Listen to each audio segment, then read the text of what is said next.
So, afternoon, this is a meeting of the Board of Water Commissioners on Tuesday, August 30th, and at 4 p.m. And the purpose of this meeting is to do a recap of our public hearing that we held on August 18th, and actually to reaffirm the rates and fees that we had presented at that meeting. But I'd like to start with a report by Jonathan Pricer from Whitewater as to the status of their efforts for us here in town. So Jonathan, you're welcome to take over. All right, hello everyone. Not too much going on out there. Water usage is, I don't have the final numbers for August yet, but it's been about 74,000 gallons a day. In August, in July, you're over 81,000, so that's come down a bit. We recently had a new pH analyzer installed that also has the capabilities of measuring chlorine residuals if that's ever needed in the future. So that's been installed at Boy Scout. All the alarms are working properly and have been tested. In the last week, the generator is still working under load. We tested that as well earlier this week. Just about all the hydrants have been touched up with paint or painted completely in town now. I think there's only a few more out there. I don't know if anyone's noticed, but I think they look great. They all look brand new. Yeah, I was going to say.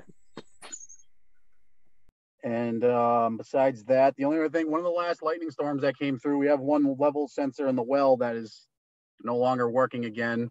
Butch took a quick look at it. He wanted to see if it was maybe something on the inside that needed to be reset or if it was actually a problem down in the well. And he has said, it looks like it's a problem down in the well. I don't know all the details of that.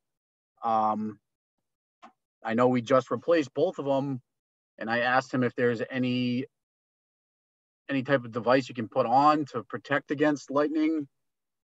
And all he said was that you can basically buy a warranty on it that'll probably cost you twice what the product costs itself, but they'll replace it for any reason for the lifetime of, for as long as it's in use. So I don't know if that's something we should look into, because I've only been around for a year and a half now, a little more than that, and this is already the second time it's happened. Well, That's the same well? They're both brand new. The one that was struck, well, I don't know if this well was actually struck or if it was just nearby. I don't know exactly what causes it to not work. I don't think the well itself has to be struck by lightning. It just seems like they're very sensitive for whatever reason.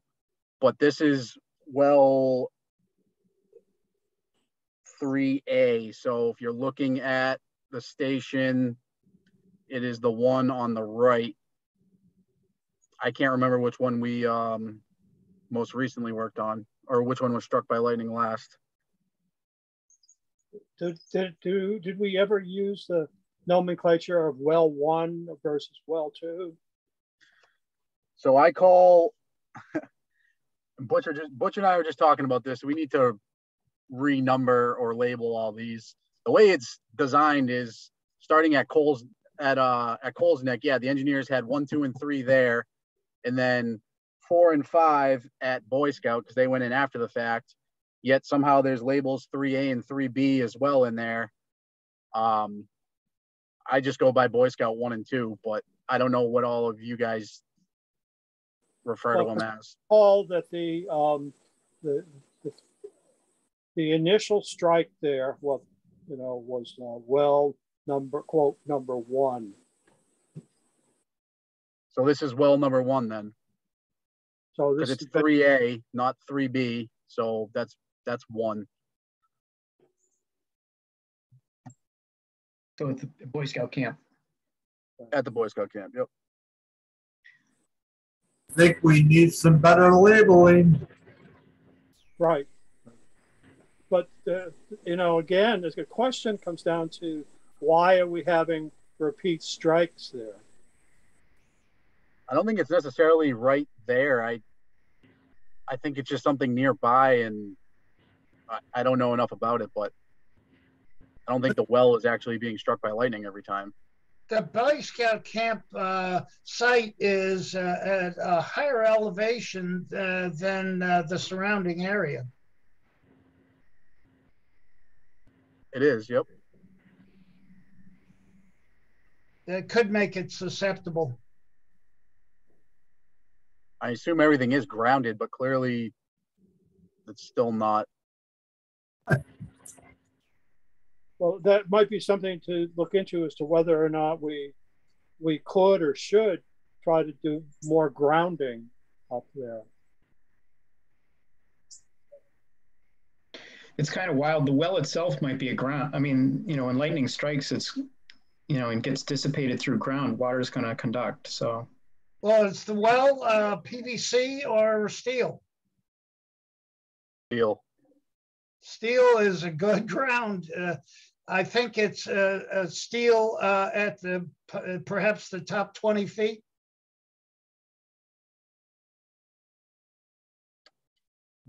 Yeah, at least I've only heard that it's steel. So Why would the sensors be attached to the well in any case? say that again.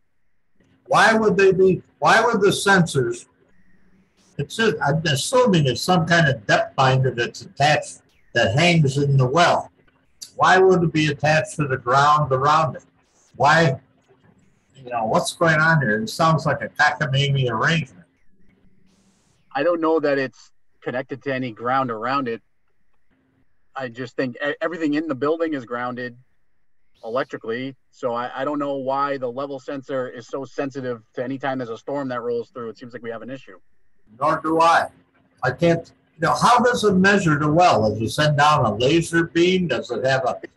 It's a pressure transducer. It's just reading the amount of, based on the amount of pressure, it translates that to feet. Okay. Feet of water on top of it. Thank you. Yeah, that doesn't seem to, it should be attached to anything. It should have its own ground someplace else. But the well levels, Jim said everyone might be interested to hear about them. Since April, our static well levels have only dropped about a foot, and we still have about 70 feet of water in both casings. Well, I know one for sure. The other one has always been right around the same level. So you haven't dropped much, even though we haven't had any amount of rain in the last few months, which is good. And the drawdown is about 16 feet, which looked, you know, it's been 15, 16 over the past year and a half. I looked back on that. So wells running, wells not running, plenty of water in the ground. So you say that when it does pump, there's a drop of what, 16 feet or so? Correct. And that was consistent with beginning of this year and even into last year. Right. And then it rebounds up to the pre-pumping level. Okay. So, Jonathan, the only thing I can think of is, you know, that, you know, and I don't know anything about it, but maybe the pressure transducer is sensitive. And if there's a lightning strike, it's actually, maybe it's not electricity, maybe there's an instantaneous shock nearby that the pressure goes too high. Is that possible? I'll have to talk to Butch about that. I don't know. It's a good thought though. Because it might be outside the sensor's capability. You know, if you get an instantaneous shock, maybe it's either electrical or it's mechanical, one or the other. It's got to be one or the other. I can talk to Butch more about it. I know he looks at something on his computer of how much, I don't know if it's electricity or what it's pulling or reading, and the number is supposed to be around 1600 and it's only at like 100 right now. I don't remember what metric that was that he was looking at though. Got it. So it's not reading correctly, but it is running. Yes, but he says there's nothing he can do besides replace it. Yeah, no, that's understandable. But if it keep failing, what's the sense of replacing it without coming up with some other plan? Other question, this is maybe a stupid question, but what about, I mean, could we install a lightning rod up there somewhere on the property? Well, we don't even know what's causing it. We don't know that what's grounded, what's not, how it's involved. We need a lot more information before we go do anything that's to remediate the problem. Right.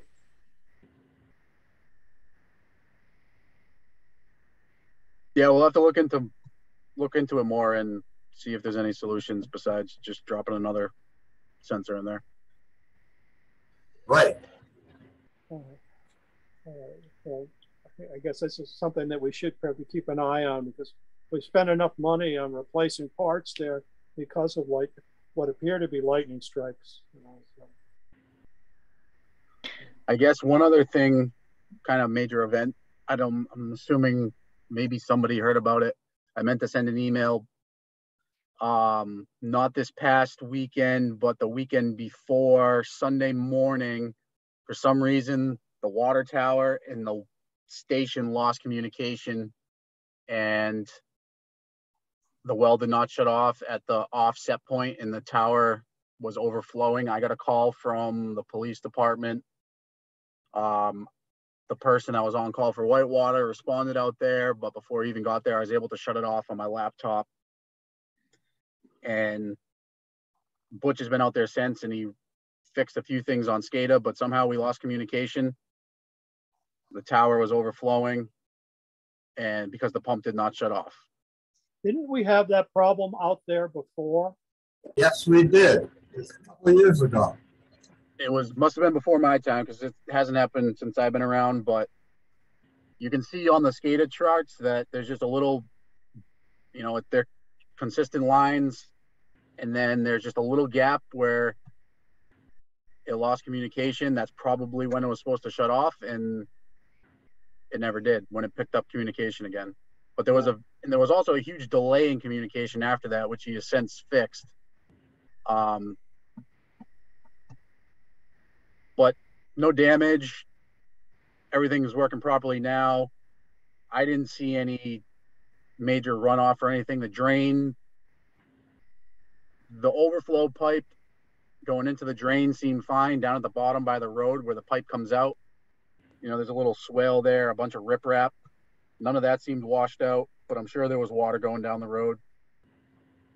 But nothing really seemed affected by it. So we guess we lost about 25,000 gallons of water.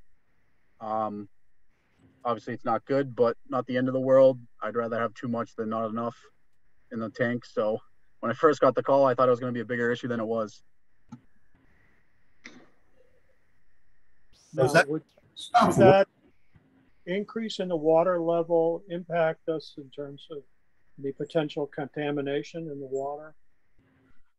No, all that, we do throw a touch of chlorine in the tower every once in a while throughout the summer just to be safe. That was done again last week with precaution, but that water is simply going into the pipe and right down. It's not, the towers, the inside of the tower has been cleaned, it's sealed. I don't see how that would cause any bacteria issues, if that's what you're hinting at. Well, this I is looked something nearby, Jonathan, and I never saw anything over the weekend. So, I mean, I'm literally right around the corner. So to your point about nothing really happened, I don't think anything really happened. I heard from somebody, I can't remember who, that people were complaining that it might have been trickling onto Route 6. I don't know if there's any truth to that. No.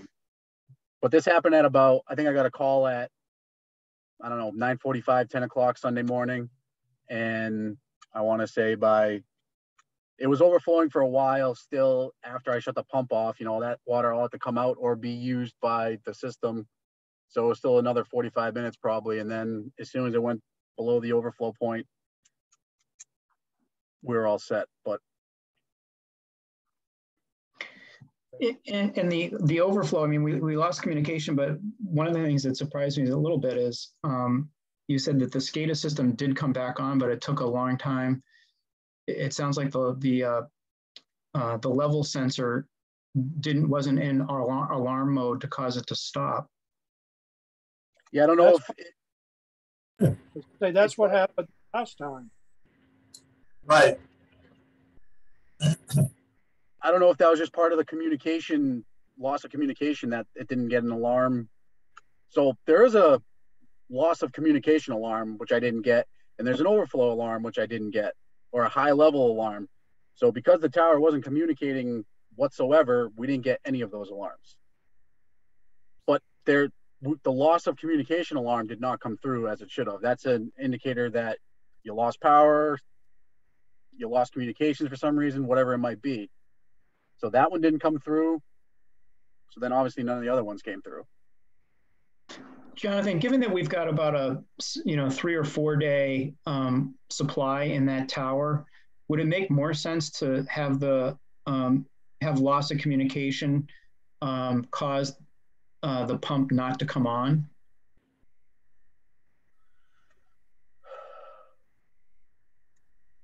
Could that happen? Is that your question? Well, no, my question is, would it make more sense to have the fail-safe mode when it loses communication to be that the pump cannot come on? Because you're going to have 3 days to figure out what's going on with the loss of communication before there's any water issue. Unless the pump has to come on right away. It may not fail until you're going below the level. Yeah. Right, but there's so much excess capacity in the tower, we would have days to be able to figure out what's going on. If it responded when there was plenty of water in there, what if it's at the lower level and it doesn't turn on, and we continue to go below the lower level, and now we have not enough pressure and we're starting to run out of water? It's too late then. So I don't think you want to fail on that end. Yeah, but even at the, Jonathan, even at the lower, even at the level where the pump comes on, if the pump didn't come on at the lower level, how many days is still in the tank? During the summer, like Tom said, you're going to start losing pressure. But it'd be a day and a half. And I'm always thinking worst case scenario. What if the fire department needs water? What if this? What if that? Right. So I agree with Tom. I do not feel comfortable doing that. And also exactly what happened on 2 Sundays ago, it probably wasn't even overflowing for an hour, and someone in town already had seen it, whether it's a cop or someone called it in. I don't know how that all transpired, but I'd rather it overflow a bit than have the pumps not turn on because of what Tom said. I agree. That makes sense. All right. Well, this is something we have to keep an eye on. We have a lot of SCADA system failures. Has that been renewed at any recent time? It's not so much the SCADA system failing. The SCADA system is doing what it's the communication piece of it. And I don't know why the communications are bad. Okay. How does it communicate? There's radios at the tower and the DPW building, and that's all transmitting back to the stations. I guess there's radios at all 4 places, actually. Both stations, the DPW, which is where the main computer is, and the tower.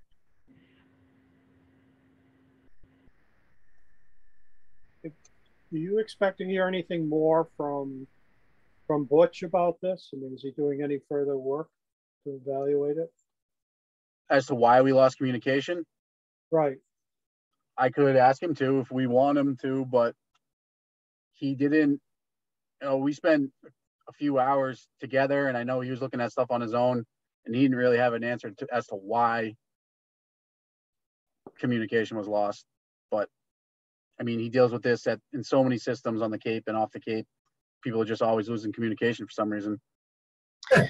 How was it reestablished, the communication? It actually, so while I was on my computer, at first I didn't have communication with the tower, and then I didn't have communication with the station, and it was like flip-flopping back and forth.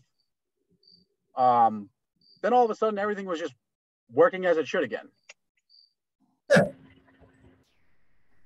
Is radio communication more vulnerable than, say, a line for the phone or cable? We use radios in Eastham as well, but there has been talk about running fiber optic lines to our stations in the tower. That's probably more reliable underground, but obviously there's a massive expense to that. Well, I think there is, that's something we could check with the Open Cape folks, because I believe they have a connection there in the tower. Well, yeah, there's fiber. I'm pretty sure there's fiber in the tower. What I was thinking is, is it possible to have have redundant communication? So you've got your main connection is radio, but if for some reason communication is lost, it defaults to internet or Wi-Fi or something else. Sounds possible. I'm not going to say yes for sure though. But if we had redundancy, then at least we're not up a creek without a paddle. Even fiber, I mean, there's the possibility you could lose, you can lose communication for a variety of reasons. Yep. You think it would be worthwhile to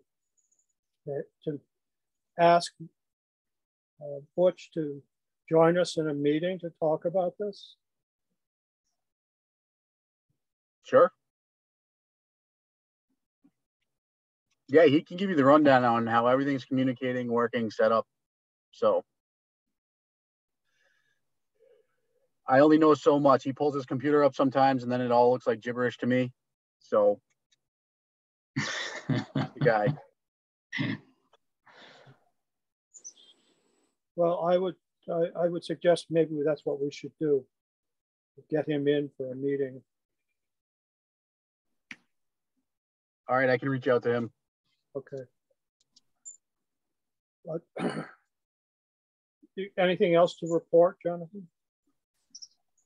Nothing else to report. I know we do have, Karen, 5, 6 individual houses aside from the trailer park that are interested in hooking up. Yep. 186 is ready to go. They're coming in for probably a meter this week. Where is 186? Commercial. So they've already 186. They already had a service installed paid. Years ago when the sidewalk went in. They put a service in, they just never connected. And Karen, I believe, said they already paid everything, so they're just looking for a meter, right? Yep, well, that's correct. They won't be charged for the meter if they've already paid the connection fee. Yep. So they're just putting in they're just applying for a plumbing application, and once all that goes through and we get all the paperwork, I'll go out there, give them a meter, hook up the radio, get them set up with their account with Penachuk, and they should be good to go. That one should be the easiest hookup you ever have. Yeah. Yep. So, but while we have you here on the line, one of the things that we were hoping to talk to you about was, we're doing the primary purpose of this meeting today was to reaffirm our decisions with respect to the rates and fee structure for the water system. And part of that is the fees that we should be or should be charging for such things as inspections, because that is it is ultimately the responsibility of the consumer to pay for that. So, but in this case, for 186, since they paid the higher connection fee, they won't be expected to pay that the inspection for the installation. But we did have a question with regard to inspections that are required by the state, say for, I think it's for the backflow prevention for, like, say, restaurants. The frequency of that, do you know, Jonathan, how often those inspections are required? Depending on the type of device, which type of device depends on degree of hazard inside the property. Their testable devices are either once or twice a year. A reduced pressure zone device that's actually dropping the pressure significantly coming in is twice a year. That's called, like, it's referred to as an RP, a reduced pressure backflow assembly.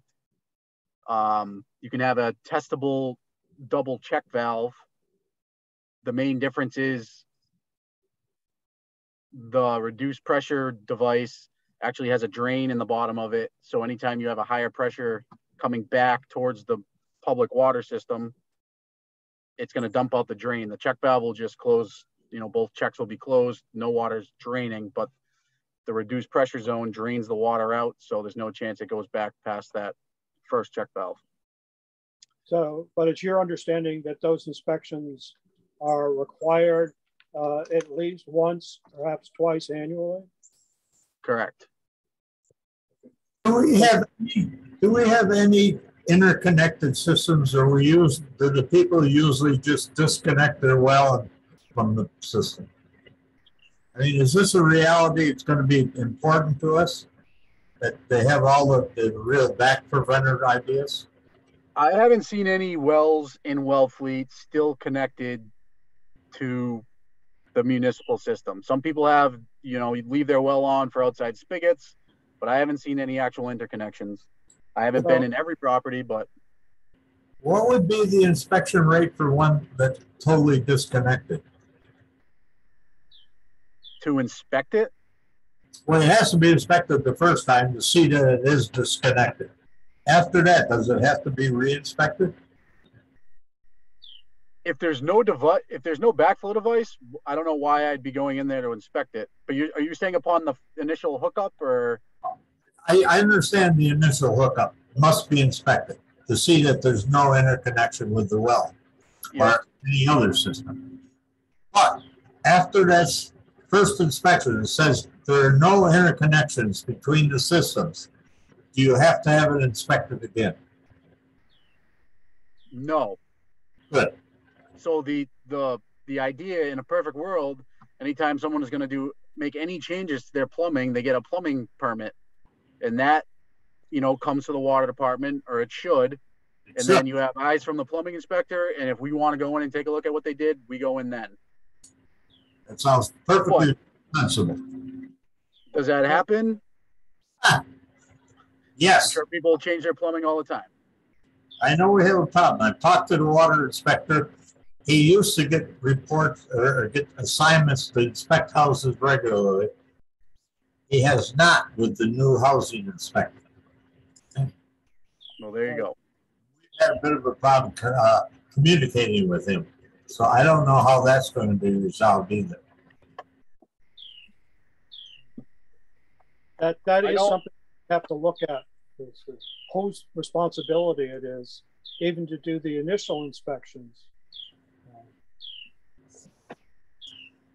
So for a new connection, if the process goes how it should, the application comes in, nothing is issued or started until they, you know, it's an approved application and they have a plumbing permit. At that point, the plumbing inspector is the one signing off on the plumbing permit. He knows that there's going to be work going on. I'll know that there's going to be work going on because Karen's going to tell me. And then we're all on the same page. In a perfect world, it would be. It seems like a very easy process to me, but I don't know. I don't know where it gets confusing. Well, I can tell you that we have another situation that's come up with a property on Cahoon Hollow Road that they are looking to have a dual system, one that where they operate with rainwater as well as with municipal water. So I understand, and I think you and I have talked about this, Jonathan, that the state does not allow such for a house to be connected like that. That you can't have a rainwater reservoir at the house that could contaminate the municipal water system. Sounds like an idea. No matter what kind of device you put in, no matter how many, I did just take a class on cross connections, and there were multiple people from the state there, and it says somewhere in the plumbing code that this type of situation needs to go to the state. The state is going to reject it, and it should not happen. Right. I've been thinking about this more because we haven't heard from those people for a while now. How do we know that they don't just do it? I don't know, but yeah. It's because we haven't heard from them. What's the status of it? Well, the inspection should have happened if they are connected to the town's water system. There should have been an inspection there at that property. Do we get any feedback on that? I don't even know if that house is occupied yet. I don't either, but there was already a service to that property before, and I'm pretty sure that's been under construction for multiple years now. I don't know. I haven't been in that basement. If they did run a new service into the new property, I don't know what it looked like before. But I feel like Cool Hand Lou. I think we have a failure to communicate here. Yeah, well, I think it's also that something with the building department here. I mean, does it have a C of O?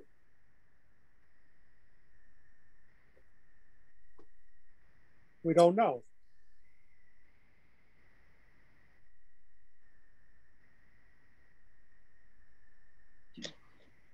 Rebecca, are you on? I'm just wondering if it would make sense to have a meeting with the building official. Yeah, I'm here, but my internet's been going in and out, so I just missed the last part of what you said. Apparently, there's a question about the certificate of occupancy on this property on Cahoon Hollow Road, and a question as to whether they have been inspected for water cross connection or not, and also a lack of apparently Jonathan being advised that plumbing permits are being pulled for people who are connected to the water system. Oh, well, that can be solved with an email. You could just send me an email of the address, and I can get it to Jim.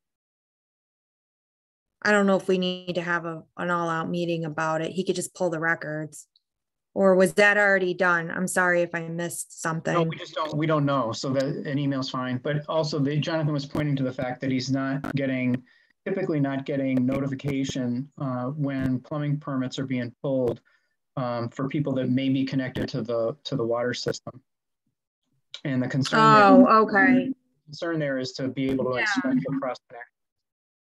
Yeah, we should streamline that process better. So we should probably have a meeting with the plumbing and the building inspector because he's his supervisor, and Jonathan and maybe Karen too. I could do that. I'm off for the next 3 days. We could probably schedule something late next week. Are you around, Jonathan? Late next week, yes. Yeah. Are you guys I'm hearing me? Yep, we're hearing you. Okay. All right. I don't know what's going on. The internet's been working all day here at Town Hall, so it's been weird. Okay. Can you send me the address for the Cahoon Hollow and the exact questions that you have for that? And then I'll just piggyback off that email with having a meeting to streamline this process better. I can get you the address. Okay. Okay. And you just want it, is it a new house or? It is. I think there are actually two on that parcel of land now. And the one that's in question is the newer one. Okay. And the other one's already connected. Well, I believe it is, but that's, I think we'll have to take a look at that as well. Oh my God. Owned by the Okay. same. Yeah, we need a better process. I feel like it, you know, once we, I know this has nothing to do with what we're talking about. Once we get online permitting, I mean, this is something that could be all streamlined, better communication, but we'll get there. Yeah. All right. Okay, I'll get you that address. Okay. I would like to move on now to the primary purpose of our meeting today. And as I said, that was to review what happened at the public hearing, and also to reaffirm or revote the rates and fees structure, since that's a requirement that it should have been done at the end of the public hearing. So just as with respect to the, Jonathan, you don't have to stay with us if you would like to leave. All right. Thank you. Thank you. Yep. So the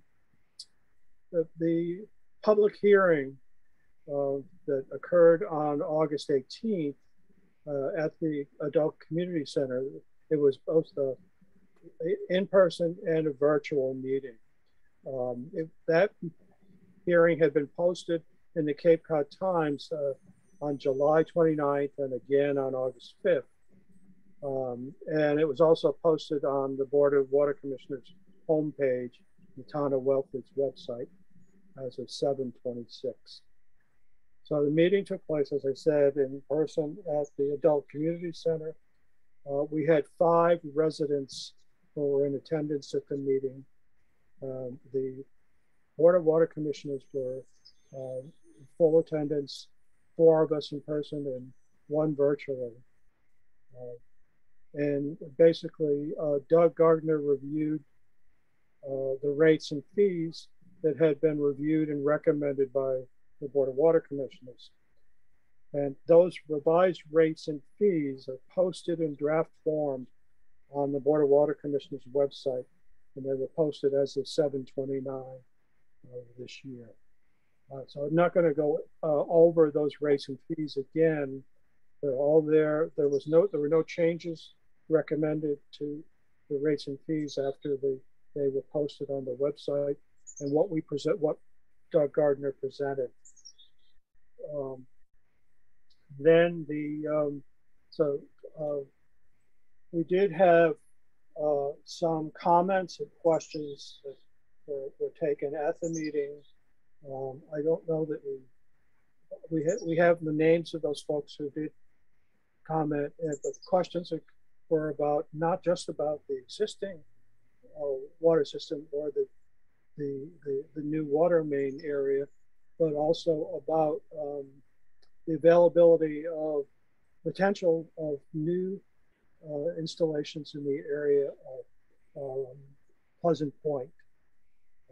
That was one question that came up. And the other questions, the primarily were concerning the base service fees and the frequency of that, and clarification if that was,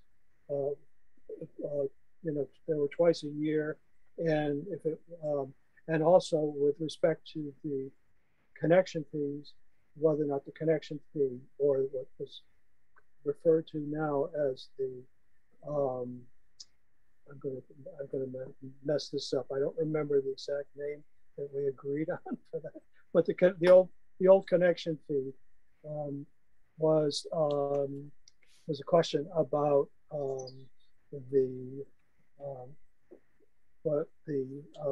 when, if those connection fees would be were one time, or would they be annually? And we said that it was one time. Is it system development? System development fee, that's right. Thank you.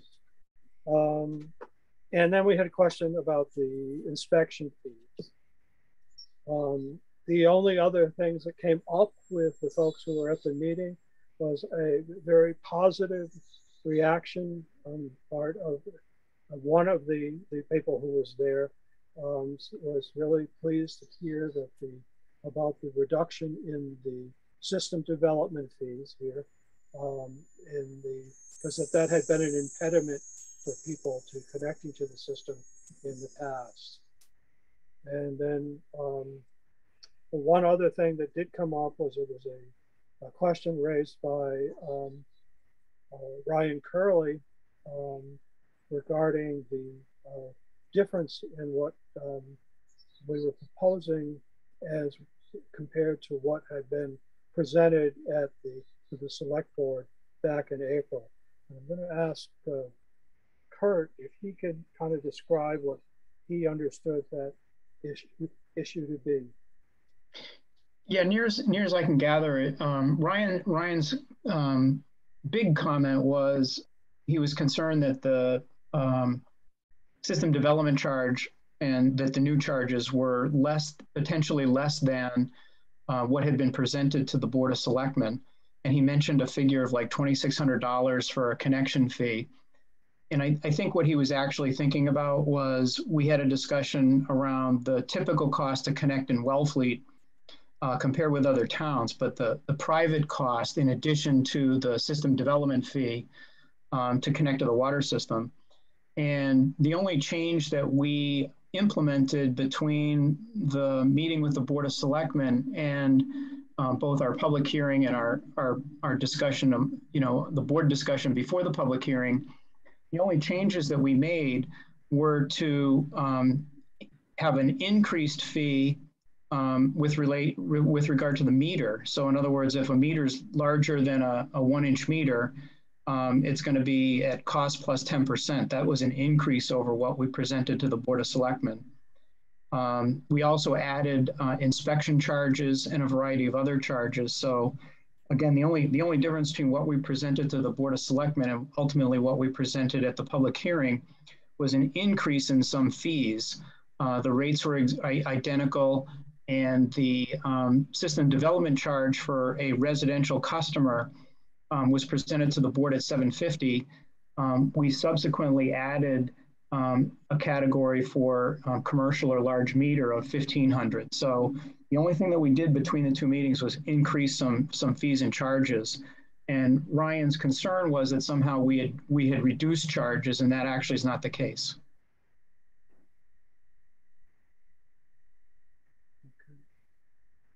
So I think he just got confused or conflated something that really wasn't part of what is part of our water rates and charges.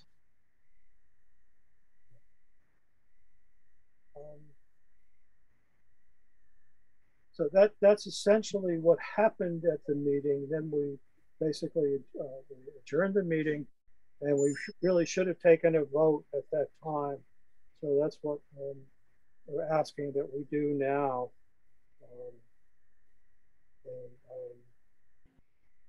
I'd like to present a motion to approve the revised rates and fees with the water rates to become effective with the November billing cycle. Yeah, I think I can make a motion, Jim. I would move that we adopt the rates presented at the public hearing on Doug's slide 11, which is all of the rates and fees with the new rates to become effective with the November billing cycle and the fees to become effective immediately. Second. Well, we need to take a roll call vote.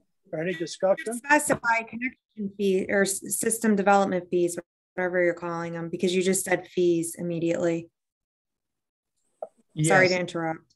Yeah, that would include the system development fee. So if somebody calls Karen and wants to connect to the water system, they would be eligible to connect under the new cost structure. but in terms of the actual water rates, those would take effect with the November billing cycle. The next billing cycle, yeah.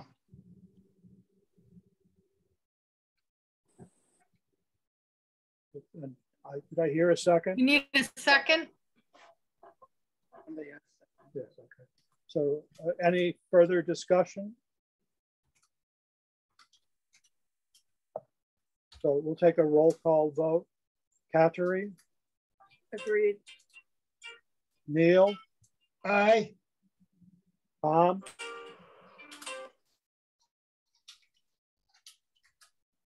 Are you with us, Tom? Aye. Oh, Kurt? Aye.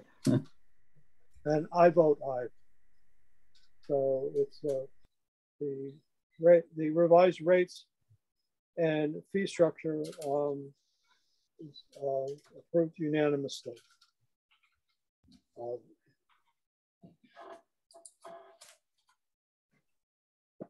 Hooray. I just want a couple of other short things on this. We're going to need to update the schedule on the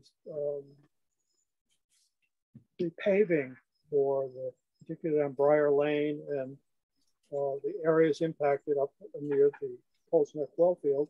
That will resume with the final paving in September. And then following that, Dig It will be back in October to complete the work at the Coles Neck Wellfield.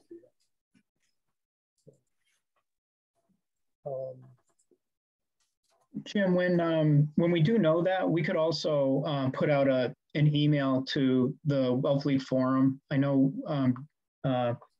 Rich had suggested that we try to do communication strategy around when we're going to be doing that work. You know, and I don't know what else we'll have, but you know, we can put something on the website, get something out to the forum distribution list.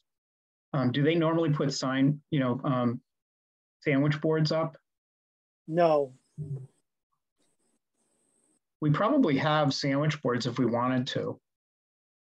But the areas where that would impact would be along Route 6,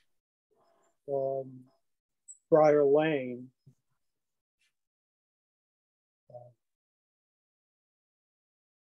Or there's even the, I wonder if the police, we could use the electronic sign.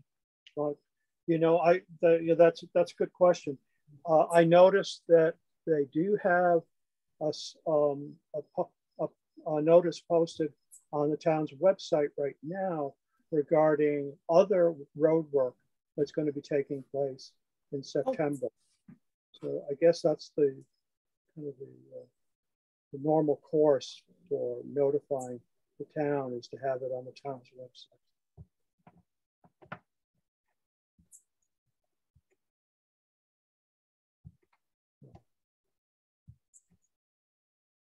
Yeah, it'd be nice to have some kind of other visible, you know, something near where we're going to be doing work or something that would warn people about it.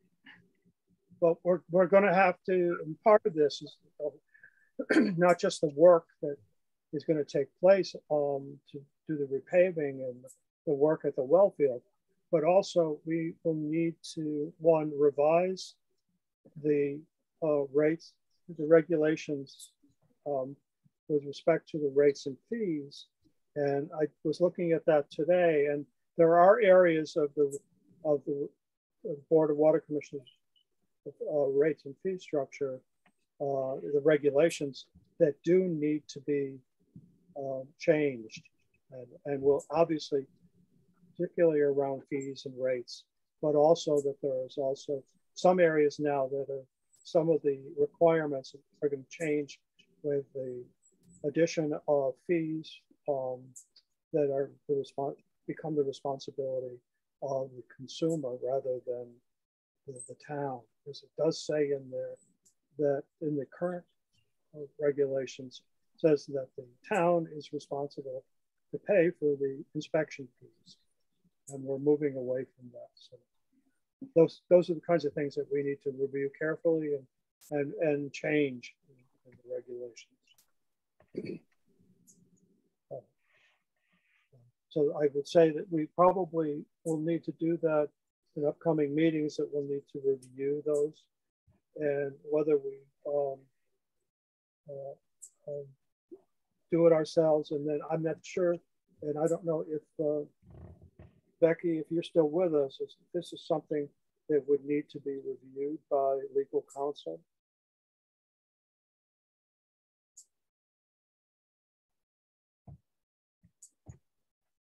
Are you still on the line? He's muted.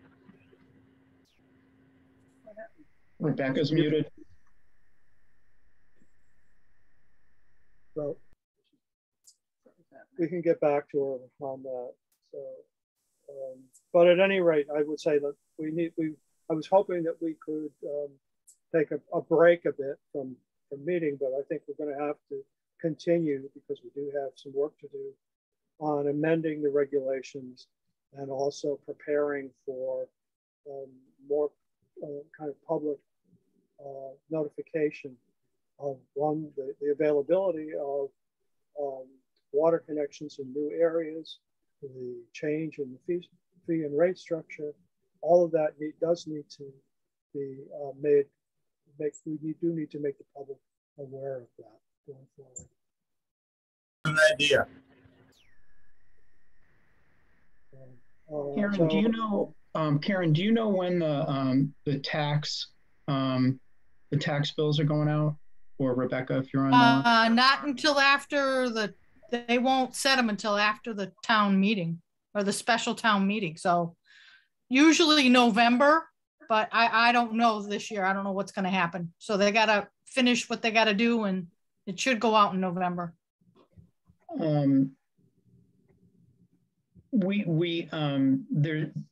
I think the Board of Selectmen might allow us to put an insert in where we could, mail out the new rates and fees. All we really have to do. But we're going to bill in November.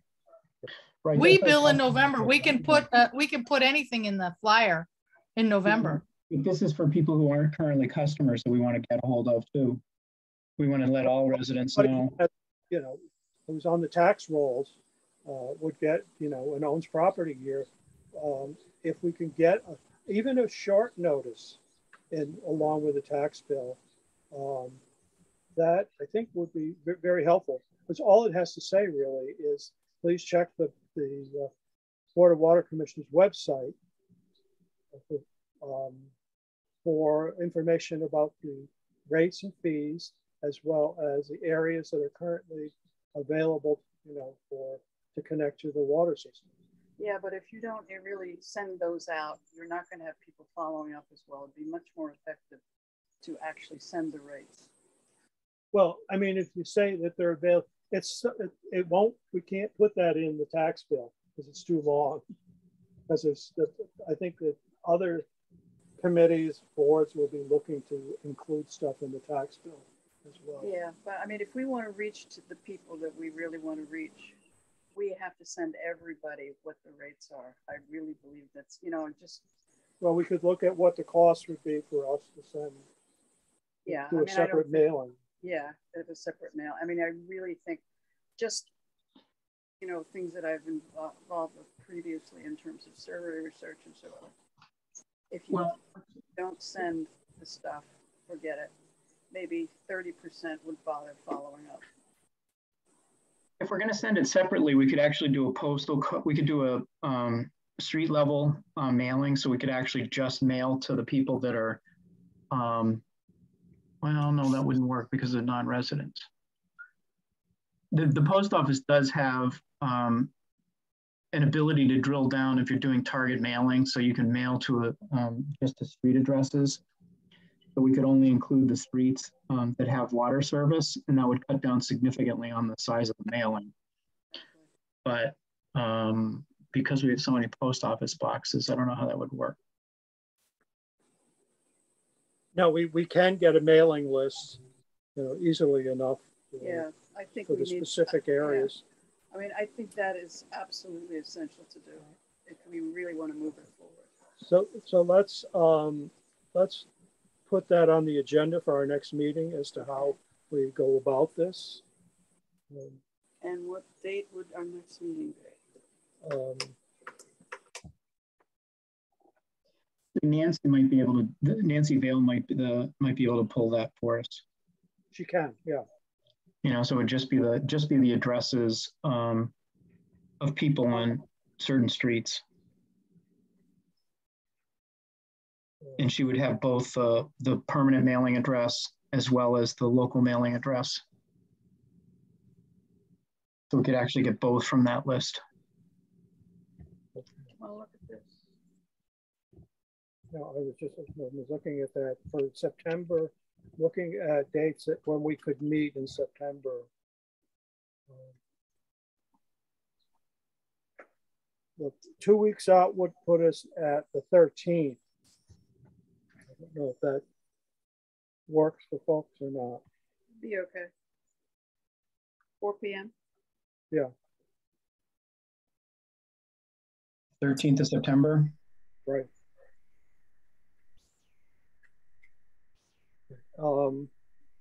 I know we also, in addition to that, so if there are other items that you think we should be including on the agenda, please let me know. But I would like to kind of focus on the work that we need to do to kind of prepare for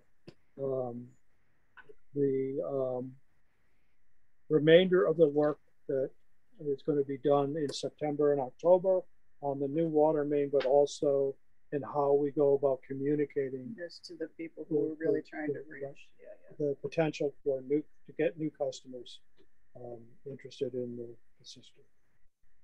So we do have some minutes to approve as well. Karen, do you? I just have a quick question for Karen. Go ahead. What Jim had been talking about before was making the policies and regulations, the English part of our rates and fees consistent with the new fees that that we've adopted.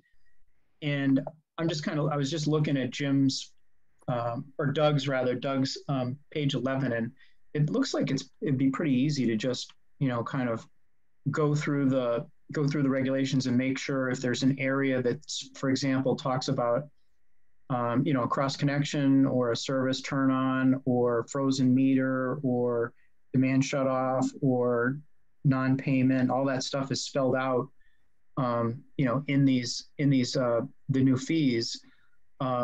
Would it be that hard to just go amend the regulations to be consistent with his sheet? All I'm going to do is add the date that all the changes were made, and then I'll just update the numbers. That's all. It shouldn't take a long time, but I still have to have a minute to do it. Okay. So it can be done. I was concerned that there might be some conflicts in language. Like in other words, there's you know, areas where the town is paying for something where in this case now the customer is going to be paying for something. Yeah, see that's an easy change. It's just a Word document. I just have to change it, or if it's a PDF, we convert it and then I just change it. It's not like a big deal, and I can send it to you guys and you can review it at the next meeting. But we're not supposed to be talking about this in this meeting because it's not on the agenda. So we can do it at the next meeting. Yeah, no, and yeah, of course, no. This was just about the approval of the rates, but if there's language changes that need to happen, yeah, that's not a big deal. Okay, I'll send it to you with the corrections in red, and then you guys can approve it, and then I'll update it when you're done. Excellent. Hey, Jim, I have to head out. Do you need me for anything? I don't think so. Not now. Okay. Yeah, you can call me this week if you want. All right. Thank you. Have a great vacation, Rebecca. Yeah, it's not vacation again, but oh, no. All right. Bye, guys. So Karen, you want to walk us through the minutes that we need to approve? Okay, so we got to approve July 26th, August 11th, and August 18th. And so we just need to approve them or disapprove them. You can do them all at once. I would like to take them individually, so let's see. All July right, 20. August 18th. Oh, that's the most recent one. That Yes, was the public hearing. yes. Any comments on that? What I read looked fine to me. So if there's, do I hear a motion then to approve those minutes? So move. Second, Okay. Roll call vote. Kateri, Aye. Neil, aye. Tom, Aye. Kurt, Aye. and I vote aye. Okay. Okay, August 11th. Is there a motion? Is there a motion to approve? Approved. I was there, so I don't think I can. What? I missed one of the meetings. Okay. Second? No, Is do I there hear? a second? I need a motion first. So moved. Second. Roll call vote. Tom, Aye. Neil, Aye. Kurt, Aye. and I vote aye. And All right, July Kateri. 26th. Do I hear a motion? So move. Do I Second, hear- okay, Neil, second. Okay. Roll call vote. Actually, first, any discussion? Oh, Okay, roll call vote. Kateri, Aye. yes. Neil, aye. Tom, Aye. Kurt, Aye. and I vote. Okay, so next meeting, we're gonna have to do July 12th and June 28th. Let's finish it up. Okay, can you send those out to us again? Yeah, I will. When we have our next meeting, I'll send them out. Thank you. Peter just called. Okay. If there's nothing further, do I hear a motion to adjourn? So move. So moved. Second. Second, Second, okay. Roll call vote. Kateri, Aye. Neil, aye. Tom, Aye. Kurt, Aye. and I vote aye. All right. Thank you very much. Right. And we stand adjourned at 7 minutes after 5. Thanks for the bar of the head. You're welcome.